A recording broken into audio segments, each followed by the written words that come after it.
Revelation 17, verse 1. Then one of the seven angels who had the seven bowls came and said to me, "Come, I will show you the judgment of the great prostitute, who is seated on many waters." That little phrase there is important. "With whom the kings of the earth have committed sexual immorality." Okay. It's like, and with the wine of whose sexual immorality the dwellers on earth have become drunk. The presence of the bowl angel. I know it sounds weird, but I'll explain that in a little bit. But the presence of the bowl angel indicates that the vision about to be given relates to the bowl judgments. Okay? So the overarching message, I want to leave you with the message of each of these, but the message is, of this vision is that God's judgment, really it's talking about the judgment from God on the great prostitute. But the question is, who is this prostitute?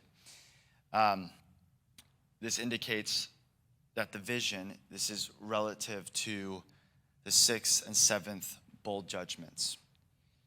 Listen, if this was a 10-week class, we would go and look at the 6th and 7th judgment and do some cross-reference work and connect the dots. But we don't have time today.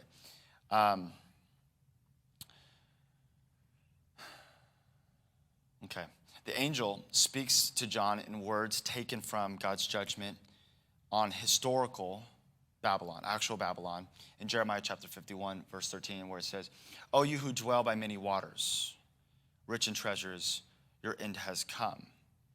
So they take that and they apply it to the great prostitute, because the fact that Babylon sits on many waters, as the great prostitute does, signifies her authority over the nations. Sitting in Revelation, I have all the addresses here, indicates possession of authority. Jesus sits at the right hand of the Father. Sitting is always a place of authority. And this prostitute sits on the waters. Waters in the Bible almost always represents judgment and chaos. God brought order by creating land, brought order to the darkness by creating light. And how did God judge?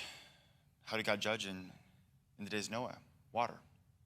How did God kill the armies chasing the people of Israel as they crossed over? Water. Why does the Bible say in Revelation that there will be no sea? It's not because necessarily we care too much if there's a sea or not, but it's talking about there's going to be no judgment, right? No chaos, complete order.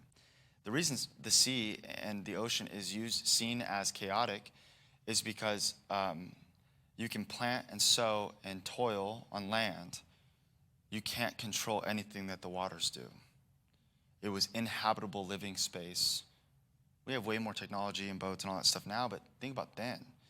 So it was viewed as this chaotic kind of place, and the Bible used that imagery in many different ways. So this prostitute sits over the many waters. The Greek word for sexual immorality is porneia, which is where we get, the English word. And it's actually mentioned in Revelation, it refers primarily to self-serving participation in economic and religious activities. Self-serving, so self-pleasuring. The primary reference in the Old Testament,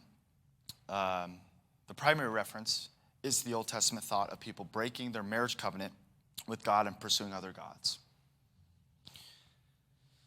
Hosea says that Israel had forsaken the Lord in Hosea chapter 4, verse 2. And this is not great to hear, but it says, "Inquire of a piece of wood, for a spirit of whoredom has led them astray." Okay. And so it connects this idea of sexual immorality with to give you a visual for idolatry. Because when God talks about marriage and he talks about sexual relations and he says, "Be faithful," they use that to talk about spiritual faithfulness and devotion to God. And so idolatry and sexual immorality are used together to paint a picture, if you will,